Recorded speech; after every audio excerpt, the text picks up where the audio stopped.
about adults now. Are we talking about adults? About adults. Oh, yeah. Sure. Laura's got some adults with some problems, let's say. Roberta, we can talk much better than me. Well, the approach is the same. I mean, I'm not too sentimental during my classes. My classes, as the Montessori traditional application with children, it's not a sentimental approach. It's a very structured. No, I'm making the comparison. Montessori method for children is very structured. Okay, it's not sentimental. Okay, and also when I approach my students, I don't have feelings. I mean, I'm not sentimental because I have my structure in my mind, so that I know what I want to get to. I have people with dyslexia, and I don't normally put them in the same class as others because they have different needs. They have their own pace. But of course I treat them as I treat the others.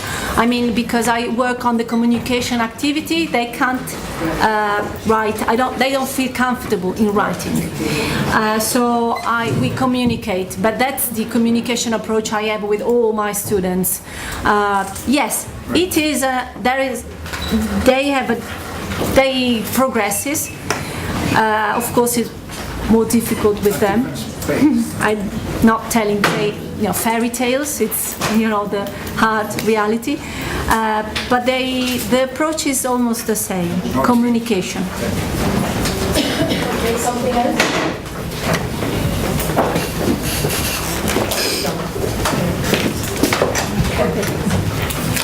Well, I'm very proud to be here because most of the things that my colleagues said, I can actually recognize in my own work with the children.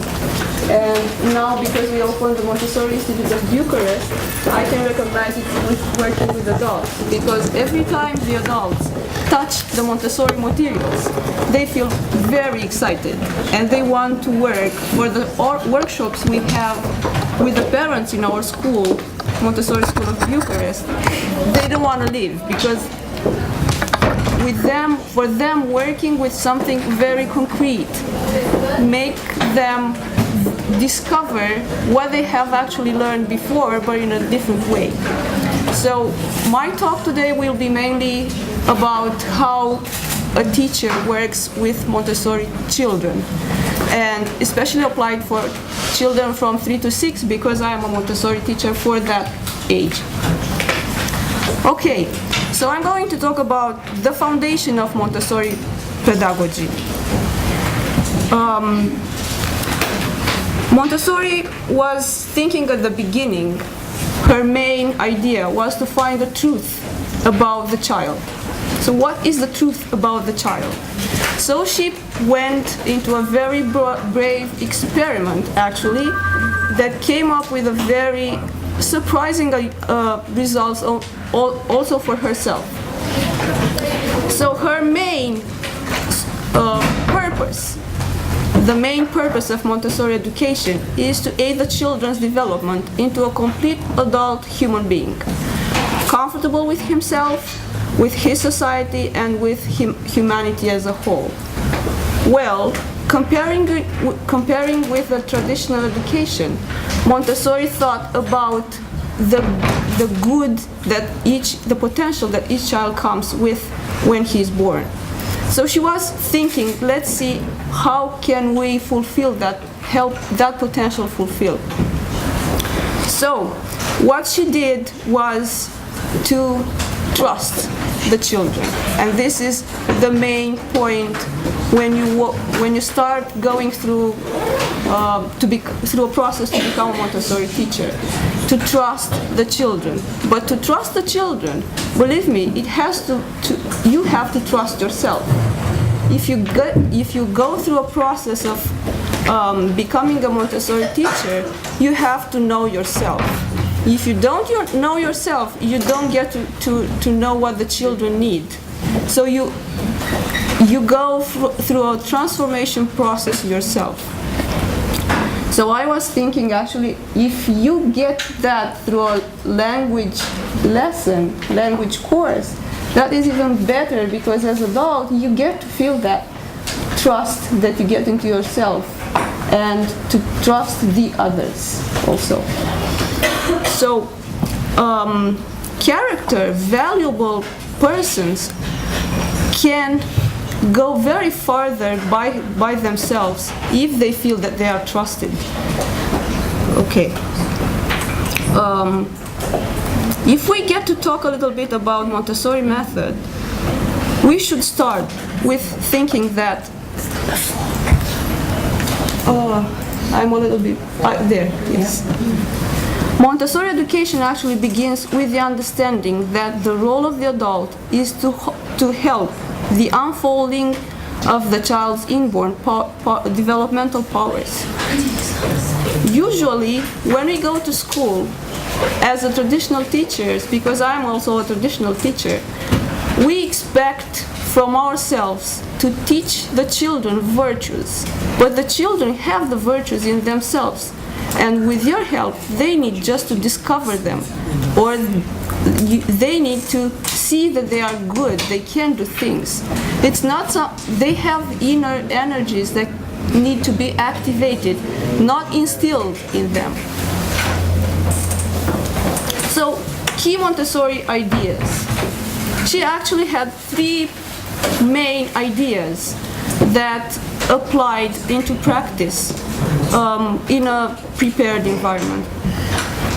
First of it is 4 developmental planes. From 0 to 6, the developmental of the self as an individual being.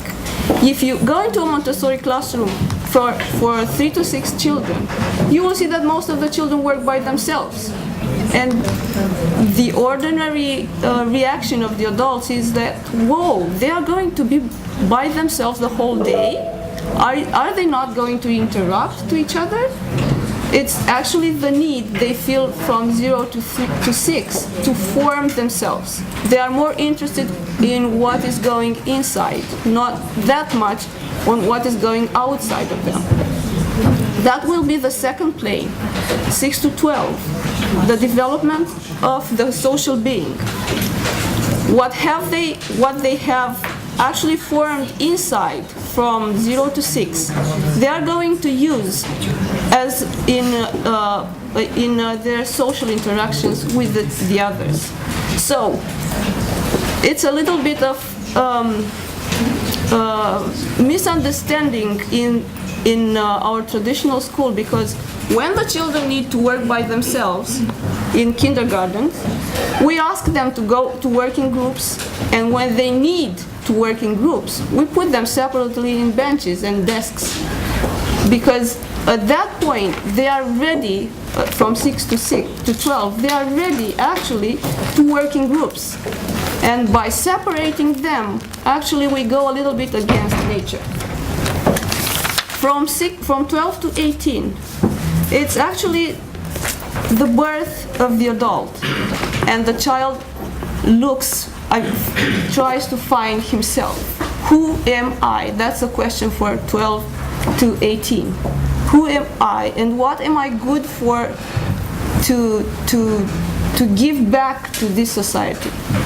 And actually from 18 to 24, this is what they do. Whatever they have acquired until 18, they are going to give back to the society in a good form or bad form, but they are going also to transform the outside of them, depending on what they have formed inside till that age.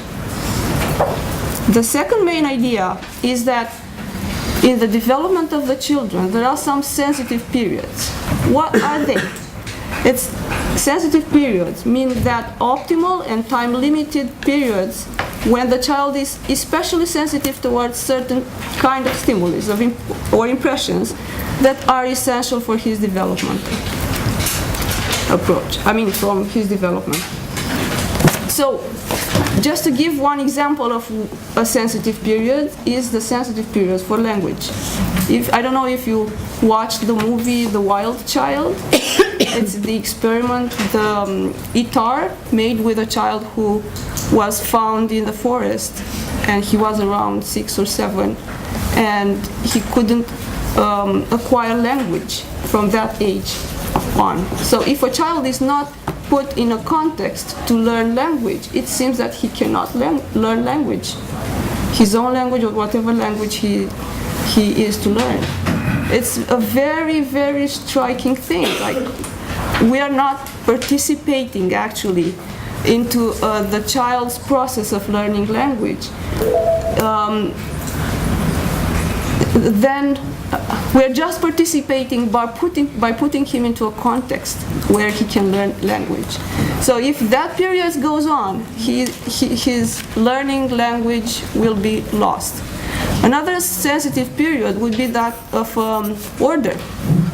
It is, Maria Montessori observed actually that the children maybe till around 2 years old, they are very particular about order, and they can go to very bad tantrums if they don't find order. They're not able yet to make order necessarily, but they need order. So if a child, I remember my own child was in an evening, she was with his grandmother, and she moved one stool from one place to another, and she was using that stool to another purpose that he knew she usually used it. So he started to cry and cry and cry. Nobody understood what was going on. And at that point, I entered the house and I said, well, that tool has to be put back and used only with the purpose that he knew that it was used. So he was actually very bothered of the fact that the stool in his mind had this one purpose, not many purposes. So that's something that Maria Montessori observed, and if you go into a Montessori classroom, you will see that everything is very orderly, and you will see pictures immediately. Okay. Another very important thing that Maria Montessori noticed was that all humanity has some human tendencies.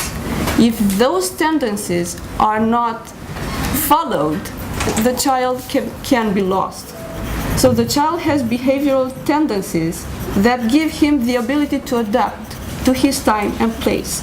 Because actually, if we think deeply, that's the purpose of education, to help a child adapt to the society, as I said at the beginning, to feel comfortable with himself in a particular context. So these traits, like human traits, to explore, order, to manipulate, to imagine, to repeat, to work, and communicate, have been crucial to human evolution and are active within the child. So also the environment has to answer these needs that each child has. Yes. Isn't there something that we should see behind you up there? Yes, can you follow?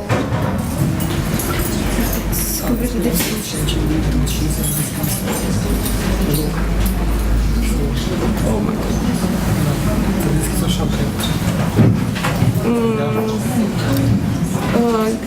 Okay, I have a PDF. Into practice those ideas, we actually need a prepared environment. Montessori education seeks to provide children with environments ideally suited to each stage of development. So if we can prepare an environment that answers those needs, actually the child feels different than in a traditional school where he's told to do things. The prepared environment and the role of the teacher in the classroom distinguish actually Montessori approach from the other educational approaches. The teacher has to go by herself into a long journey. First, as I said at the beginning, to discover herself, and then to discover the truth about the child. It's like a duty that she has to find the way. It's not going to have somebody outside to say, well, for this problem, this is the solution. She has to find the solutions inside herself. If a child is hitting, well, why is he hitting?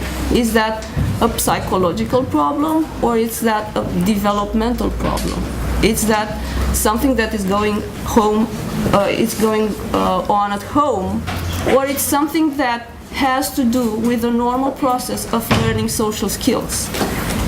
And also the environment, to prepare a special environment for the needs of a child at a certain point is really an art. It's a very nice thing to do for the teacher. It engages a lot of his creativity and dedication, but also is something very, very useful for the child. Well, to organize an environment, we need materials. Materials that are called Montessori materials, but not only Montessori materials. So an area of the classroom for 3 to 6 children have actually 4 areas. Practical life, which helps the child acquire independence. You see the child who's sleeping. They actually have everything at their level, and they can take care of their environment and of themselves. So that's independence. And through practical lives, they learn to solve the problems, even these kind of practical problems, by themselves, not asking the help of the adult all the time. So that the adult can do his role also of presenting materials, of managing the classroom, of observing, and all that. And actually those are independence, concentration, that the child needs concentration to do whatever activities later on, math, language, sensorial activities. He needs concentration, and he needs to develop that. And everybody knows that a child who's playing with water, for example, he will stay there for hours just to play with water. And also, it's not only playing, it's actually thinking.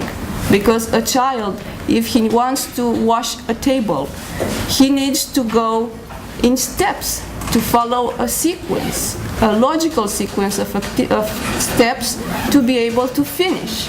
So when he goes to fill the pitcher with the water, he thinks what he needs to do next. So actually, observing a child doing practical life, you can know if that child is ready for math, which is a little bit what's the point, what's the relationship to each other. But math, at the beginning at least, is sequence. So if he can follow the sequence of activity, a practical life activity, he will be able to follow the sequence in numbers. So that's a kind of a test that the child has to pass so that the teacher can give him more advanced work. And also, to be able to go through a whole activity, which is not easy, believe me. If you try to do all those steps, you need to think a lot. But if you can coordinate your movements also, which is the hands job, it's something that really helps him later on to do more difficult work with his hands. He needs to be able to coordinate his movements. The third area in the classroom is math. The child can actually develop the ability to count and calculate at an early age, which actually surprised Maria Montessori herself, because she was not expecting children to learn advanced math. But because they have, and every child has a human tendency to order, to classify, to count, then she used that to let the children go more advanced, because they wanted to, not because she forced them to do that. So in a primary classroom, you can see a child counting the 1,000 chain, which is, wow, a 5-year-old. A 5-year-old can count till 1,000. Yes, he can, because if you go progressively and you show him materials that will lead him there, and if you go slowly to understand his level and not make big jumps in his approach, then it's very, very good for him. So we came to the language part, which is actually the topic of the conference today. Language is very interesting. It's also very, very different than we learn it in traditional school. Because Maria Montessori thinks that language is actually the tool to express yourself. And we start from that point. To be able to express yourself, you need to know the tools, the language. You need to know oral language, and it's a lot of oral language in a Montessori classroom. Before the child can actually read and write, he needs oral language. And the oral language is a little bit, it's very actually similar to the written and reading. Written language and reading. So whatever the child learns in oral language, he will apply when reading and writing. So to express himself orally is the first step, and then comes the writing. We know from the traditional school that writing goes after the reading, or at least together, but in Montessori you first start writing, because writing is analysis. If you are able to analyze a word, then by practicing analysis, you will go spontaneously to the synthesis process, because reading is making a synthesis. So how things are actually going on? You start with a sound game. You have, like, let's say three objects: a horse, a cat, and I don't know, whale. So you say, I spy with my little eyes something that starts with that sound, and the child has to find the object that starts with that letter. So in that way, the child realizes that words are actually made out of sounds. So he starts analyzing the words. I had a child who was very fascinated by this game, and he was using it everywhere. He would go to the bedroom and he would say, now I have to put my pajamas. Now I have to go to the toilet. So he was analyzing everything. That child started reading by himself. One day he came and he said, whoa, what is written there? Let me see. I'm giving an example in English, but it was actually Romanian. Whoa, it says cat. Whoa, and he didn't know that he was reading, actually. So he went home and he started reading and reading, and his mom said, you're reading. I'm reading? What is reading? So he came back to school and he said, I'm reading. And some other children started to say, oh, I know how to read too. So it was an explosion in the classroom. So every day the whole day, the whole morning almost, I was writing slips for them to match with the environment. Like, everything that was in the classroom had a name, and they were matching everything with everything. Yeah. And all the materials are designed for maximum independence in the children. That is also very important. Another idea that goes with the environment is mixed age grouping.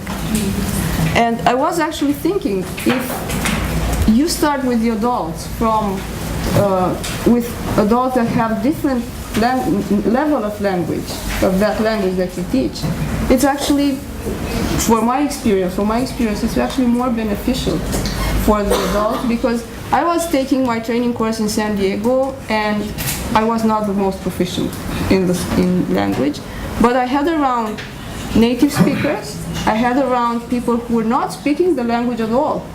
So we actually, during the course, by learning through materials, we improved our language a lot. And the exams were the most beautiful experience of the exam ever. Because during the exam, I was not assessed. I was learning also. The trainer was giving me feedback, and I was making connections between whatever I learned about that topic during the course. So it functions in the same way in the classroom. If a child is more advanced and the child just enters the classroom, the youngest one has a role model, and the biggest one learns a lot by presenting what he knows to the youngest ones. And it works beautifully, especially when you have a classroom that is built in 3 years. First, you receive 10 children of 3 years old. Then you receive the next year another 10 children of 3 years old. And the same thing in 3 years, and actually you have a beautiful classroom with children from 3 to 6. I had a child in the classroom. He was working for 2 days with 1,000 kids. So he put it on the floor, and he was counting and counting and counting. And at the end, when he realized that, well, I don't need to count this whole thing. I can count by tenths. And the other children were watching the whole process. And at the end of the second day, they came and said, wow, you are a master. And he was like, what, am I a master? Whoa, yes, I'm a master. So they were fascinated to see that, and they want to learn when they see the oldest ones that do wonderful things. So that's a kind of helping also the teacher to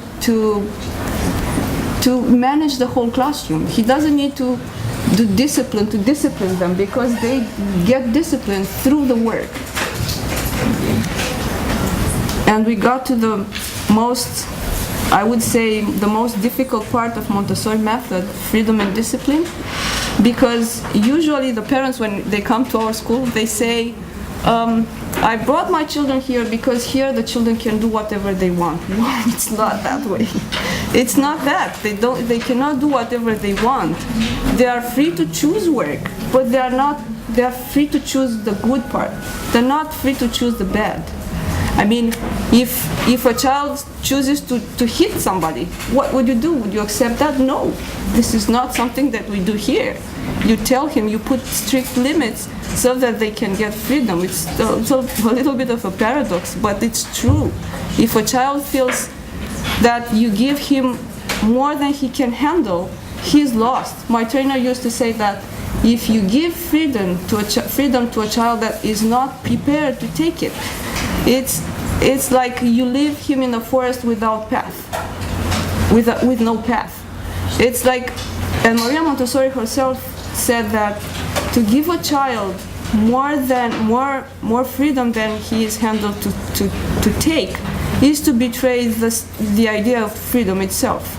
It's really important to understand the limits, the fine delimitation between freedom and when to give freedom and when not to give freedom. It's like you give freedom little by little. You present a lot of things. The child can choose from what he is presented, not from what he's not presented. So at the beginning, the child has a little bit of freedom. Then by the time he gets concentration, by the time he gets to do more work, he becomes more disciplined, and then it's the time to give him more freedom. It's especially in the elementary school that we opened 3 years ago, I guess, 3 years ago, yes. It's this freedom and discipline. It has to be well understood. Otherwise, a bad Montessori is worse than a good traditional school. It's very serious. So to conclude a little bit is, we need to remember that education of children does not aim at preparing them for school, but for life. Because when the children follow their natural path, they are prepared for life. Of course, it comes in the problem of competition. It comes in the problem of, well, are they going to get adapted to this wild society? Well, these questions, yes, have to be solved. They have to be answered. But in the same time, we need to remember all the time that education is not for school, it's for life. You help the child not to succeed in school, but to succeed in life. It's what do we want? Do you want the child to get education, or just to go to school and get good results? So Montessori is an experiment, but it's an open experiment, it's a responsible experiment, and it's something that gives the children and also the adults the joy of learning. I think that's the main, I would say, that's the main thing that you need to notice in a good Montessori school or in a good Montessori program. If the children or whoever students are involved in that program, they have to have the joy of learning. If they don't have that, Montessori school did not succeed. So that's the first part I wanted to talk to you about. And if you have questions till now, and then I will talk a little bit about what Montessori Institute of Bucharest does and what is a Montessori course for teachers.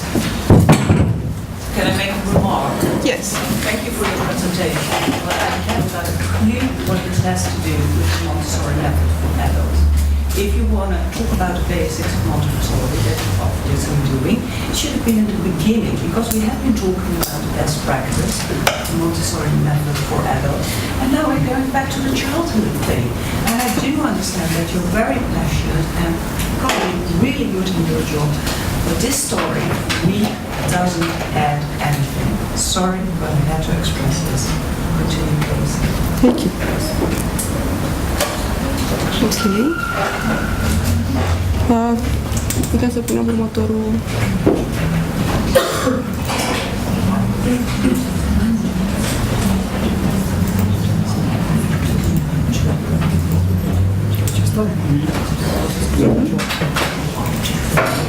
Sorry, can I ask something? This school in San Diego that you said you learned maybe English?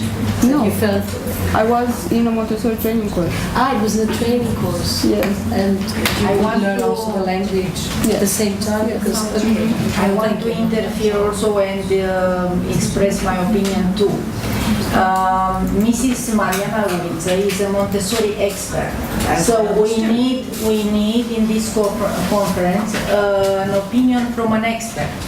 As we have stated at the beginning, Mrs. Ulița comes from Bucharest, and she couldn't come very early in the morning. So there's no point. Okay, but this was the schedule from the very beginning. She was programmed at I feel 12. sorry for her, because the story now was but lost. it is interesting. Maybe for one person, if the subject is not interesting, maybe there are 90% who are interested in this subject. So we can express our opinion too, right? Good. And now, I would like you to explain to my colleagues that Montessori methodology was never intended for adults. Montessori methodology was intended for children.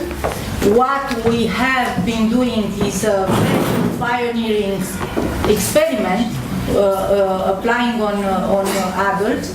Also in our countries, except Italy and UK, maybe because in UK they are applying some principles in schools, some Montessori principles. For us it is very new approach, and we needed. I was very happy when Mrs. Ulița accepted my invitation to come and to explain how Montessori schools are going to develop their policy in Romania. Because we need a Montessorian way to educate our children and our new generations, having in mind our past, who was not so inspiring from the point of view of teaching. Also, I am very glad that Mrs. Ulița shared with us her experience with working with children, because she cannot talk about adults as long as we cannot apply this methodology on children, but on adults we didn't even try. Okay, after Mrs. Ulița, my colleague who taught and applied on adults the methodology and our manual, and also the adults who took part in the courses will share their experience too, and maybe that would fulfill all the expectations here. Okay, thank you for understanding. Okay, I don't feel myself the need to defend, but I feel like I was asked to talk about that, and I did. And I really hope that some of you that did not know much about Montessori now understand more. Yes. So the second part is that I wanted to talk about a Montessori course, which is, as I said, a transformational experience for the adults. The adults who finish a Montessori training course can work with the children, can be administrators for schools, and also can give advices to the parents at home. The courses that we have are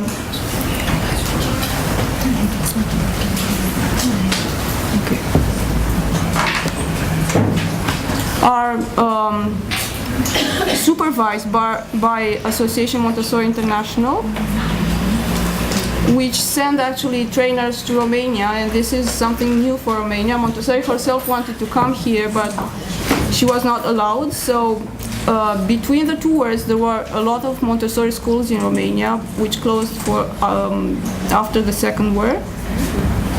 So she herself founded the Association Montessori International, which is a global community which continues today the project of integrity to protect the integrity of her work. AMI training centers are guaranteed of quality. AMI accredits training centers throughout the world. These centers offer AMI diplomas courses, which are internationally recognized. The training is essentially the same in each center.